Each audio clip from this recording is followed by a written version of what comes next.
Welcome, Jersey. Welcome, Lynn. Nice to see some people on here before I get on here.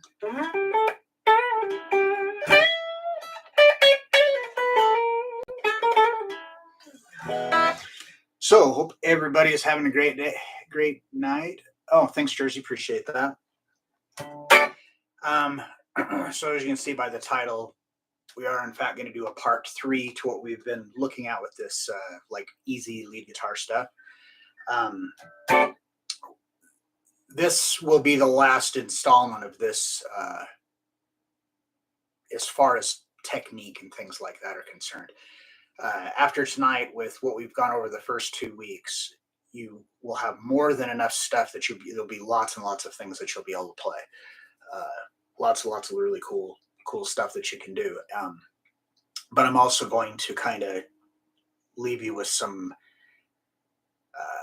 like some tools, some ideas of ways that you can just kind of expand on it on your own. So, as usual, there is a link in the description where you can download the tabs for this. And if you're new, if you are new, say hello and let me know where you're viewing from. But it's not like if you haven't seen the first two that this isn't going to be, that you shouldn't watch this. It isn't quite like that. In fact, there's going to be somewhat of a review at the very beginning of this anyway. Hello, Rick. Welcome. So yeah, download those tabs so you can follow along. And if you are so inclined, hit that thumbs up button. That'd be super cool. Helps out a lot. Lets them know that I'm doing a good job for them, that I can continue to do this for you.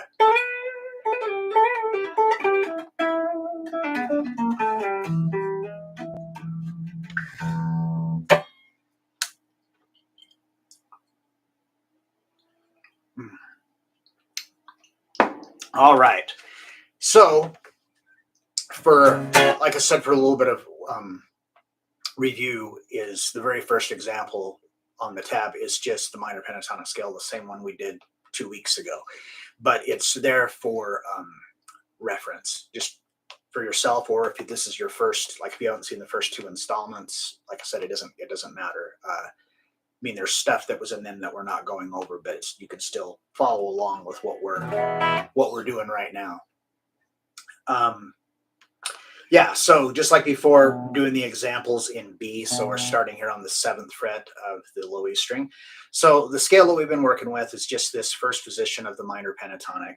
So in this key, we're starting on 7 because that's a B. But this is the thing that's neat, is it doesn't matter what key you're in, the shape stays the same. You just move it around. It's just where you're starting.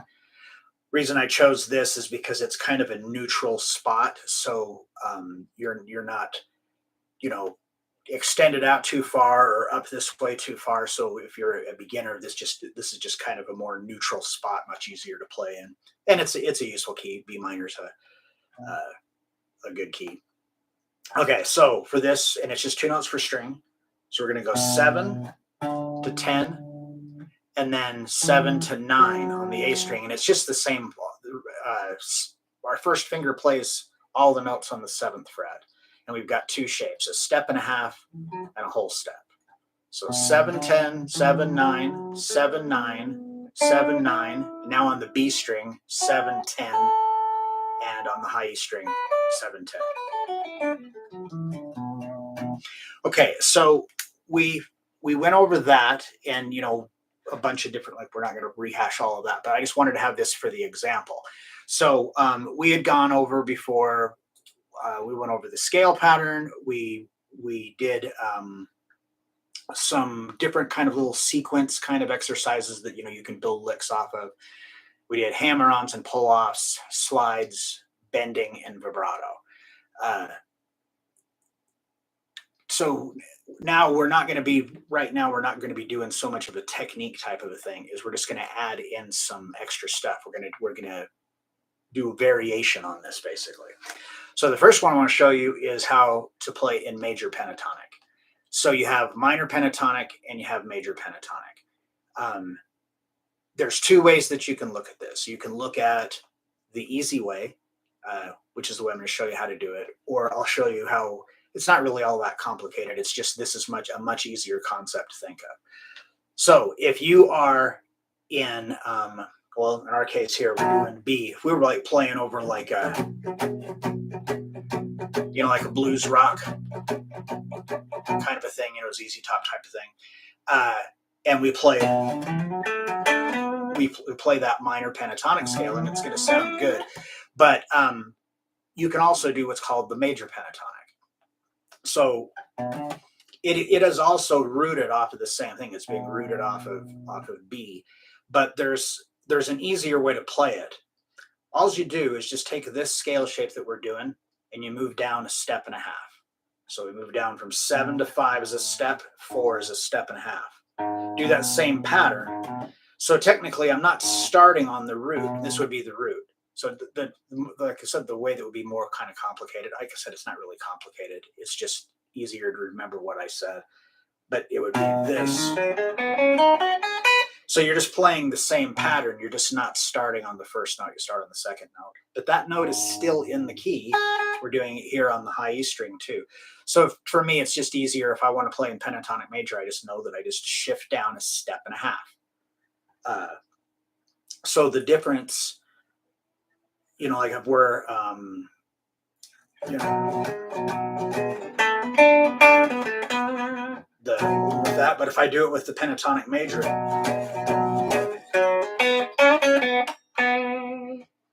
you can do the exact same lick. You can take the same sequence, but when you play it down, when you move it down into pentatonic major, technically you're playing all different notes and everything too, because you're playing the same shape. You're playing the same pattern, the same sequence of notes, regardless of what strings they're on. If you did something like some kind of a typical thing like that, you would just do the same thing, but down here. I don't remember what I did exactly.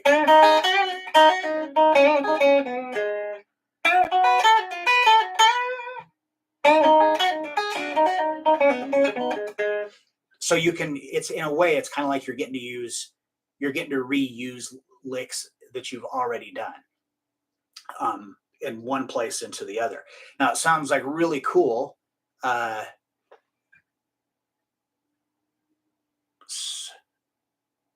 think it says Barb. I can't see worth a damn. I think it says Barb, but it says you're new. Welcome.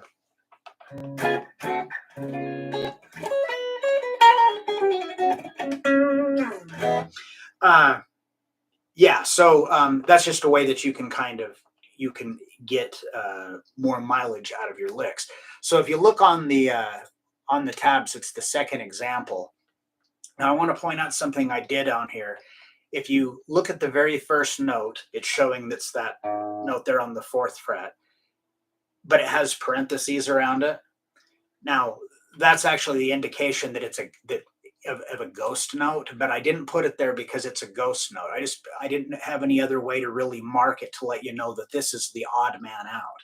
So if you play that pattern, which is just your regular same pentatonic sequence that we were doing for the minor, but you just don't play the first note. So you start here. Again, this note isn't key. You can totally do it, but if you want it to be that you're actually playing the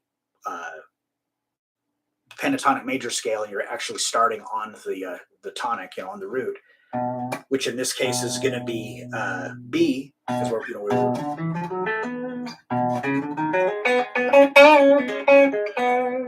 the pentatonic major has kind of more of like a happy sound. I think it always like reminds me like of Southern rock, country. They'll use a lot of that. It's really cool. Yeah, so anyhow, that's why that note has the parentheses around it. It's not actually a ghost note. It's just, that's so I could just mark it that was like kind of the odd man out note.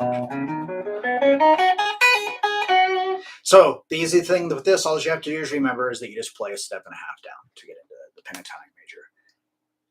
Does anybody have any questions about any of that? Yes, I did. I did read Jersey about Robbie Robertson. Yeah, that was crazy. He was just planning to do like a new a new thing. I don't know if it was a new thing, but he had a project going.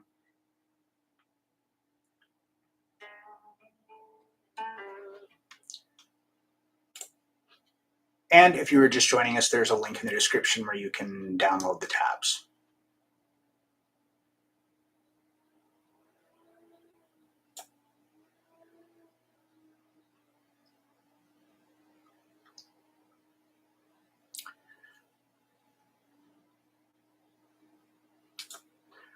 All right.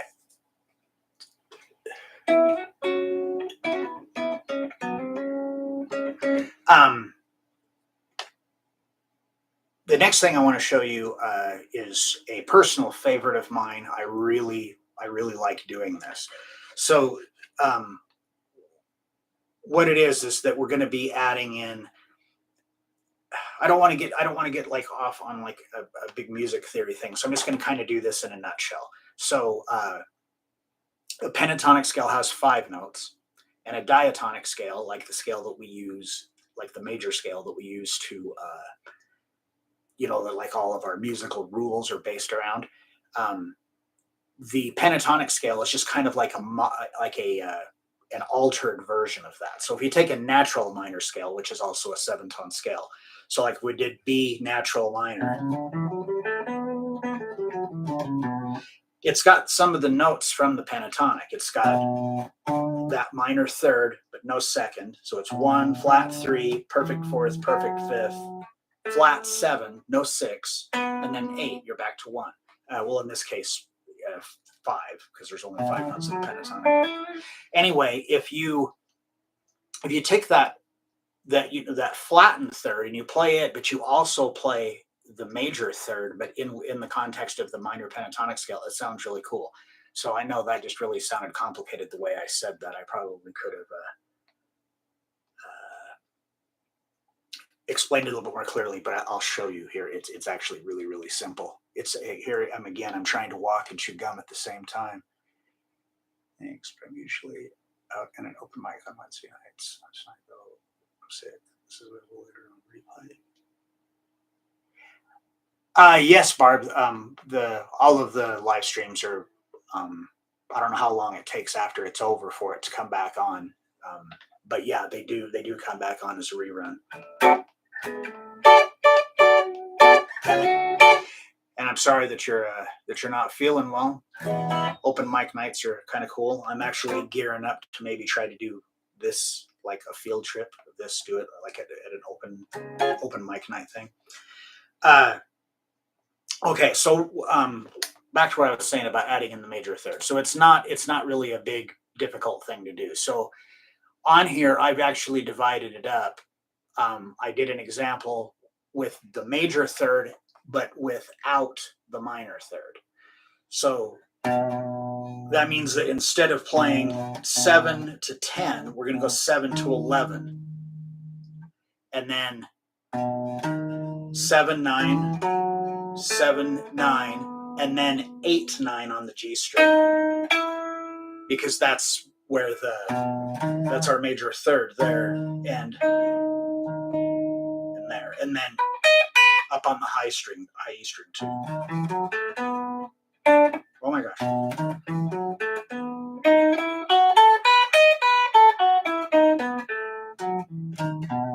I think it just has like a really cool sound, but I like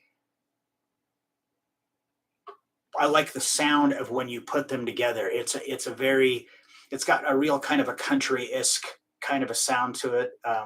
But it's in like a lot of blues stuff too. I just think it sounds really cool. So that's what the second one has it with both. So it has both the major and the minor just played together up the scale. So then you get.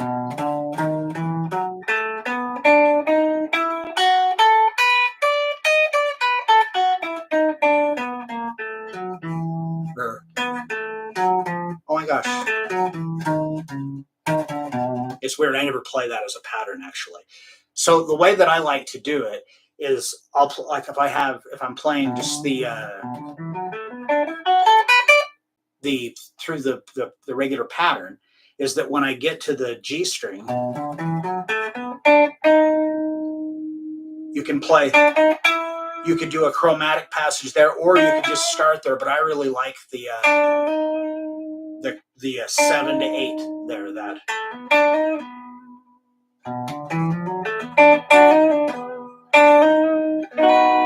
I just think it sounds really cool.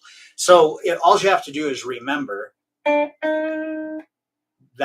if you can play the note that's between the two notes, because remember there's only 2 notes per string in the original sequence. There's just 2 notes per string.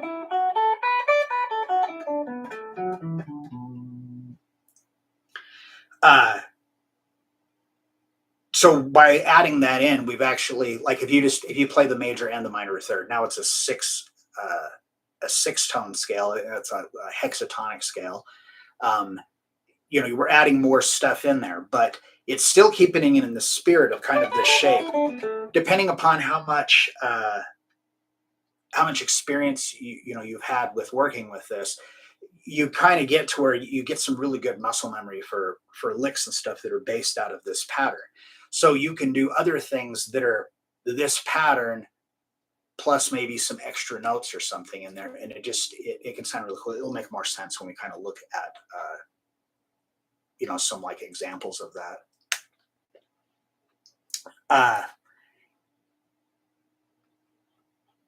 Yeah, so you can remember for that one there, or if you want it to be on the low E string, you have to sharpen the second note. So it's raise the second note on the low E, raise the first note on the G, and that's where those, and you can do it again on the high E. Remember, any sequence you play on the low E can be matched on the high E because they're both E's.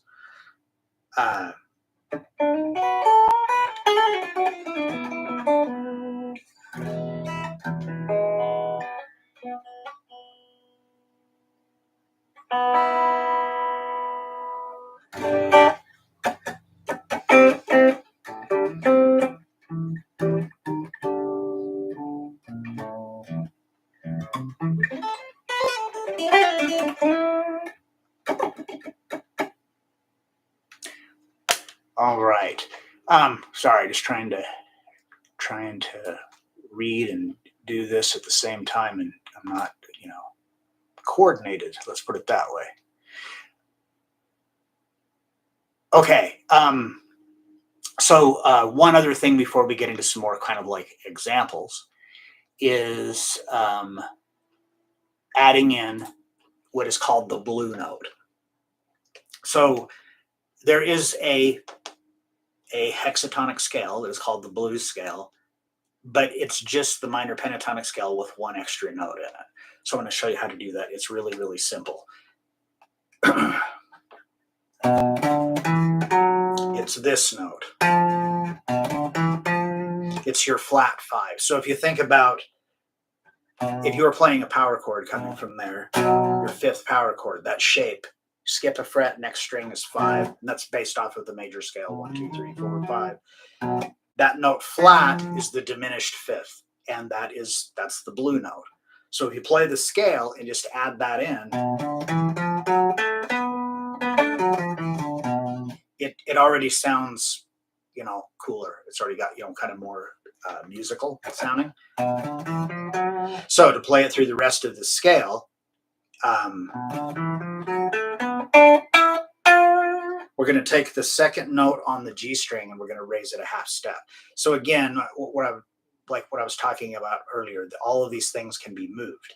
So if we were doing this in A, we were starting on the 5th fret, the shapes would be that same spacing. Like here we're 7 to 10, so there's 2 frets in between, and then on the A string, there's 1 fret in between. So it'd be the same idea, 2 frets in between, 1 fret in between. So any sequence that you learn here that we're doing, you'll be able to apply it anywhere on the neck.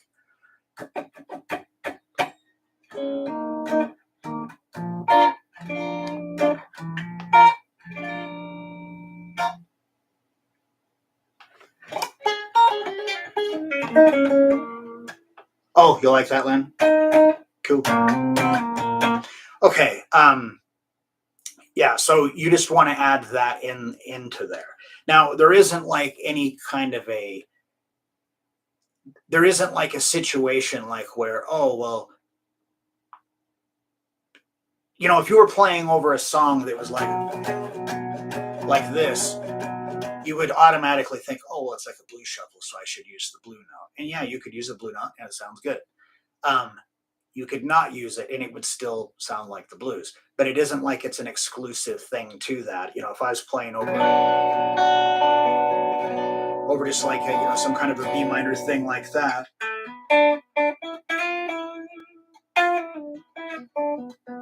it will work there too. It's just going to sound kind of different because it's in a different context.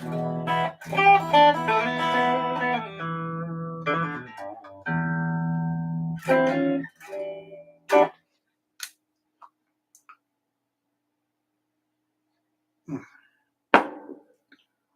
So, does anybody have any questions about that? About the well, that whole concept of major third, minor third, and the blue note.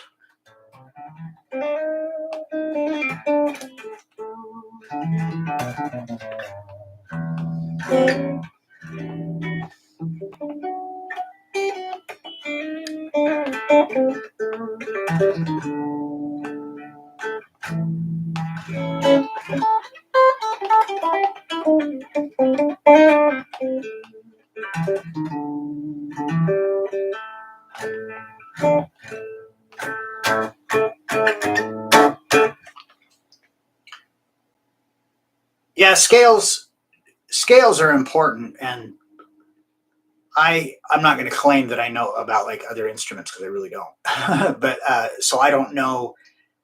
I know that like on a guitar we can play chords and stuff, but as far as I know, if you play a trumpet, you can't play chords. It's just single notes. You play the saxophone, it's single notes. As far as like I said, I don't know squat about them. So learning the stuff with them with scales would kind of be everything. Uh, Unless you have a really good ear. I mean, I've known guitar players that have a really good ear that don't know squat. They couldn't tell, they're, oh, that sounds good, but they don't know what chord it is or whatever.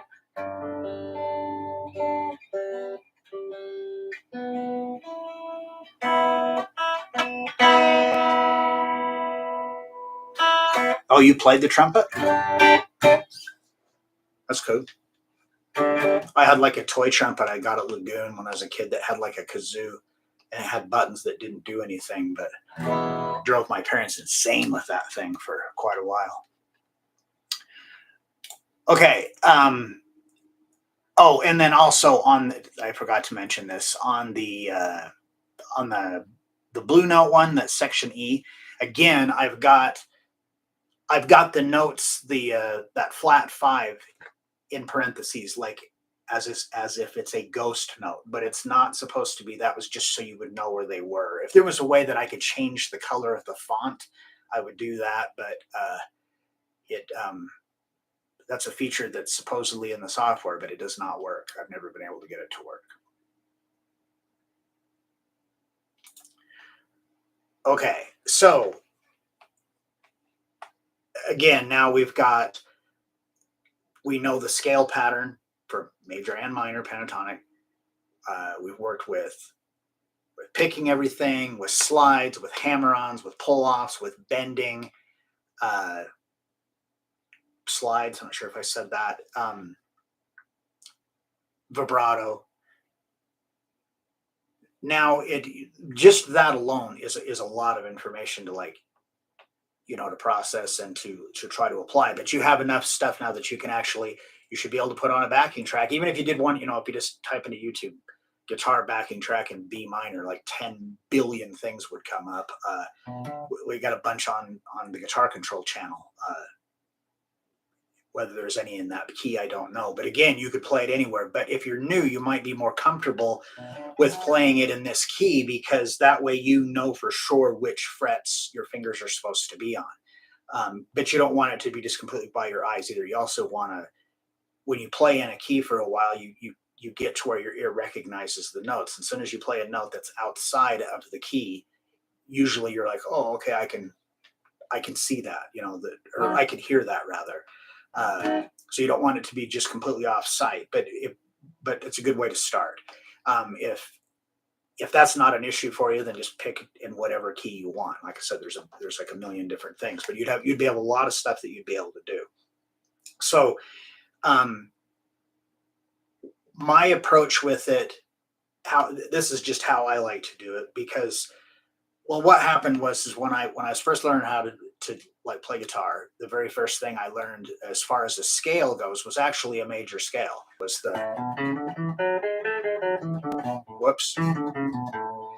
And for some reason, I did not associate that with being notes that you could use, like, for soloing or something like that.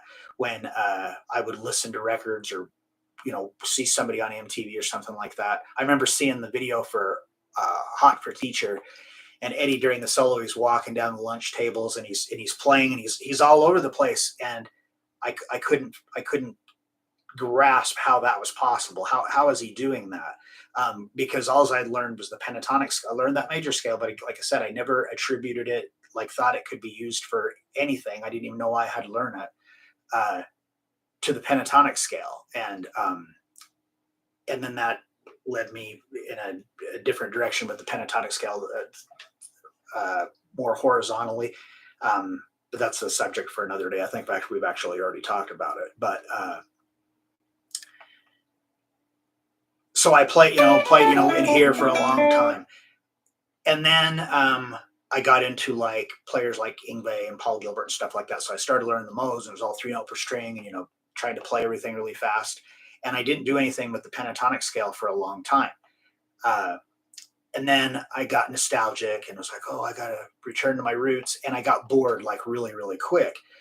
I liked the pentatonic stuff, but I liked the sound of some of the flowing of the notes in modal stuff.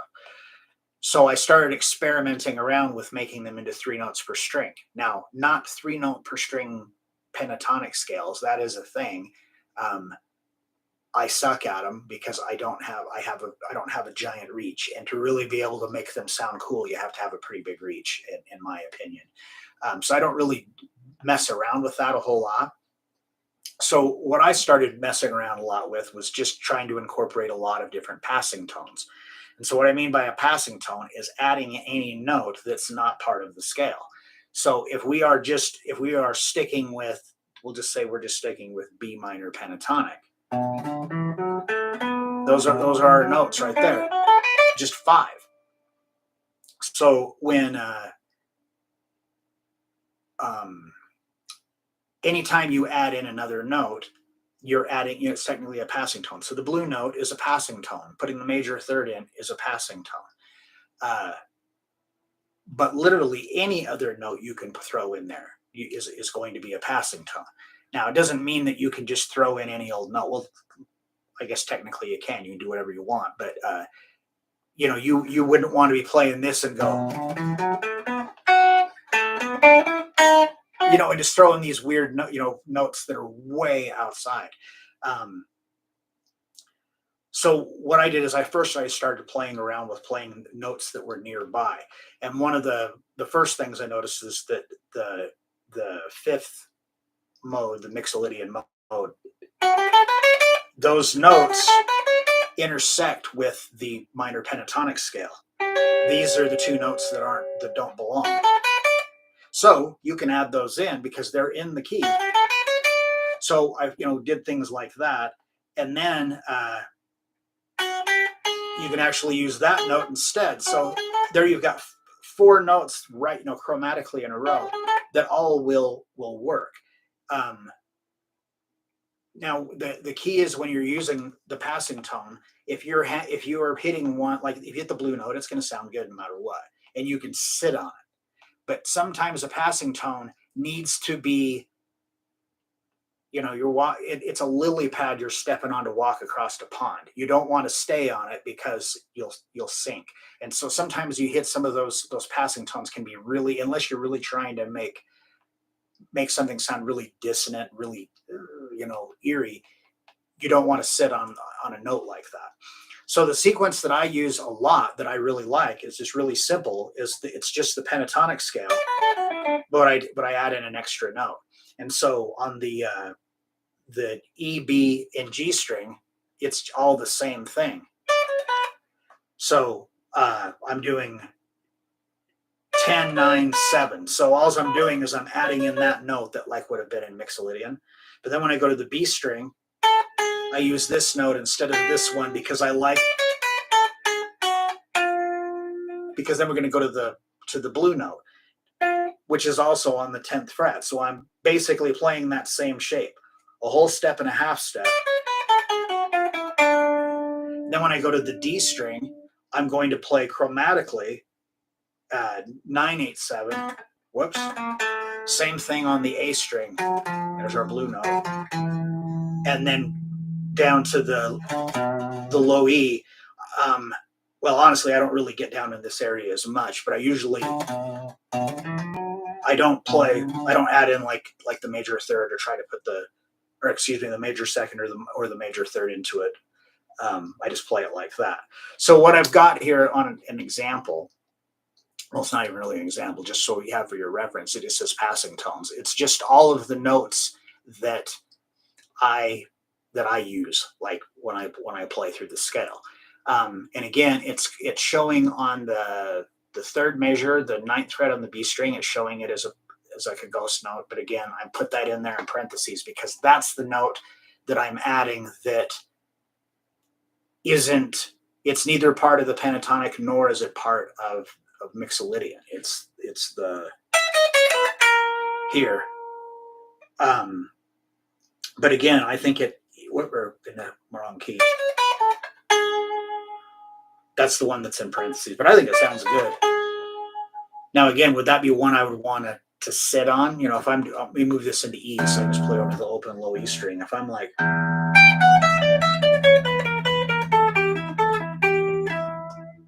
that sounds good having that in there. But if you do it not just following the scale, we try to make it into more like a lick.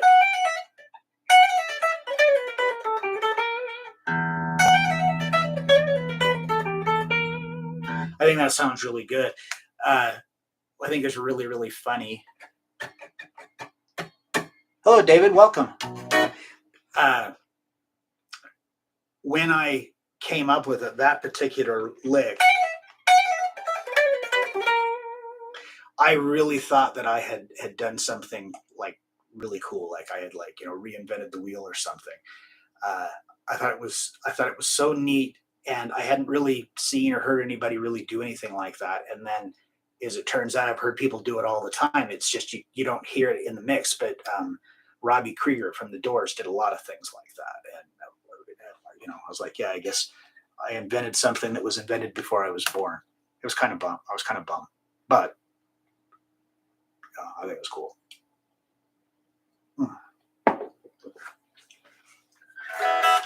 Yeah. So again, I don't know where you are, like how. Well, I guess I could just ask, how many of you have actually worked on the stuff that we've looked at over the last couple of weeks? Like, if you were a beginner, did you like learn the scale from it?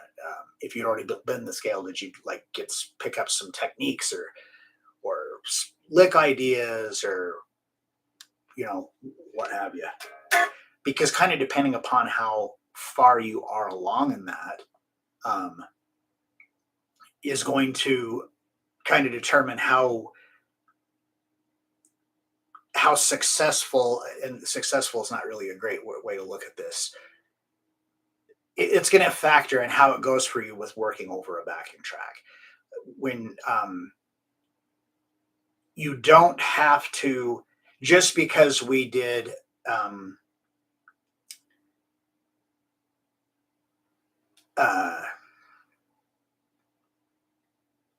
we just because like we went over slides, we went over hammer-ons, we went over pull-offs, we went over bending, went over all that stuff, does not mean that you have to throw all of that in every time you do anything.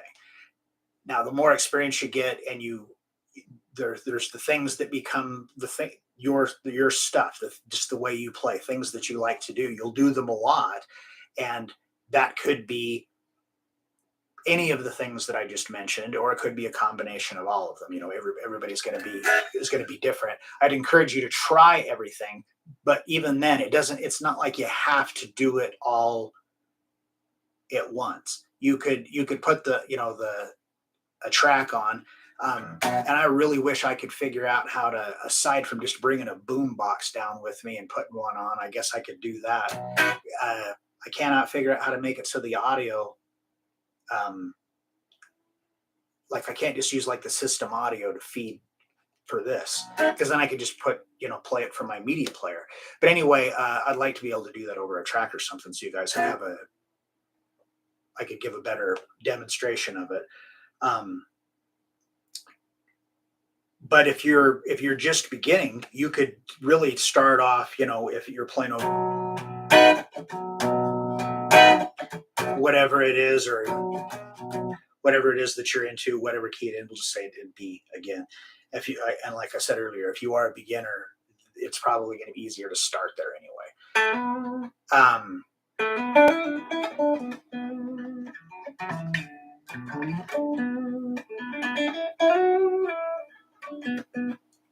Lynn, I don't know why until somebody says something again, I'm not going to be able to read where it says that you've only been playing for blank months. I can't see how many months you're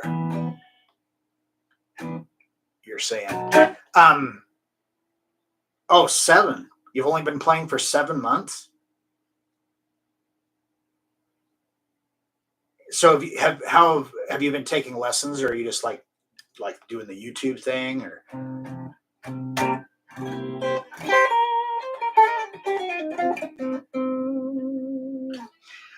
Sorry, I'm easily distracted by shiny things, apparently. If we're doing it in B, and you just took the only me, seriously? Oh, well, that's pretty cool. Yeah, that's pretty awesome. Huh, cool. That makes me feel good. Actually, somewhat anxiety lifting. You guys have anxiety problems? Because this sometimes is like the hardest damn thing I've ever done, what I'm doing right now. Okay, so if you started off and you just, whatever the track is, you could start off with just things like that. Like, okay, we could do just play those 4 notes. Then you could try it with pick and hammer. Pick, slide, pick, hammer. Any of those different things like we worked with before with over the track. But I got to figure that out. Maybe I'll just do the boombox thing, for because for whatever reason I cannot figure out how to do it. I'm not real tech savvy with all this crap. I mean, I've got a whole bunch of shit here in this rack, but I don't know how to use most of it.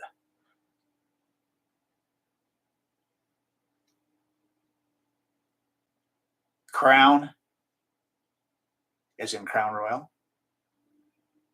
That's my favorite crown. Yeah, so I did, like I said, I did that. I keep feeling like I'm jumping around, but there was that last example. It's just that scale, and it just basically it's the pentatonic scale, and it's just got all of the different passing tones in it. I wouldn't really recommend like practicing that per se, like memorizing that sequence. If you first work on doing stuff within the pentatonic, and then once you can do stuff there pretty good, then go outside of it as far as adding in passing tones and things like that. The reason is that since that pentatonic thing is kind of the core of it, if you're always thinking about it like, okay, this is the foundation, and then these other little things are, it's the trunk of the tree, and these other things are branches coming off of it. I just feel it's a better way to kind of look at it. So yeah, don't think of that as like that it's a scale, but it's just showing you where all of those notes are that you can add. Now, does that mean that that's everything? No, there's all kinds of. If you wanted to do it and go and add, just only go up a half step off the root to the minor second. It don't float my boat. I don't think it really sounds that good, but that's just my opinion. That's the thing with music, doesn't it's opinion based too for the most part.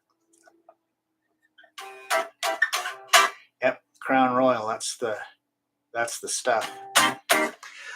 All right. So, does anybody have any questions about any of that, or any guitar related questions in general? I kind of blew through that kind of quick. That's that's one of the worst parts with I get anxious is that I get talking 500 miles an hour.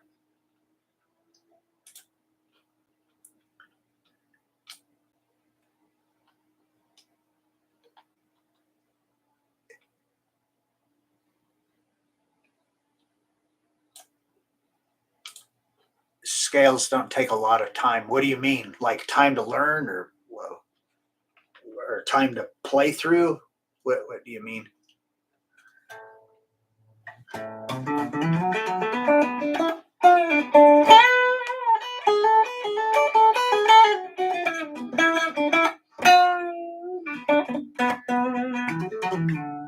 Oh, okay, I get it.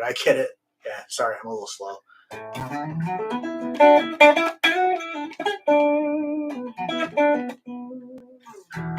But yeah, I think we'll shift gears a little bit. If everybody's working with the stuff and everything, I would like to maybe come back to this, in the near future, and maybe just do kind of like a follow up, and maybe like learn some like licks and things from, like popular ones, things you'd recognize that just implement these things, gives you other stuff to kind of practice.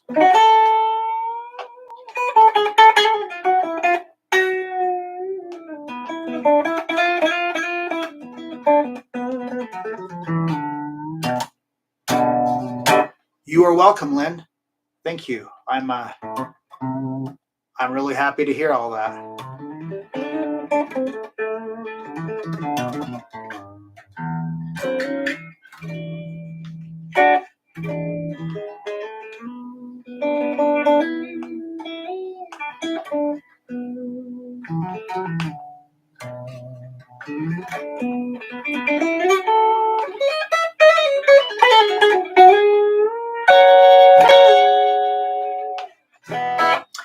All right. Well, I guess we can kind of wrap it up a little early. Went over a lot lately too, so that's all right. But yeah, I will be back next week, same time. I don't know. We're gonna shift gears. I don't know to what. I'll figure it out before then. But I'd like to thank everybody, each and every one of you that come out here every week. I really appreciate it. If you like what I'm doing, hit the thumbs up button, subscribe to the channel. I not only and this isn't my channel, I just work here. I do live streams, and I do a couple of just regular YouTube videos a week for them on the channel. So think about subscribing. And if you're just now tuning in, you can watch the rerun. Ooh, Fog Hat. Okay. All right.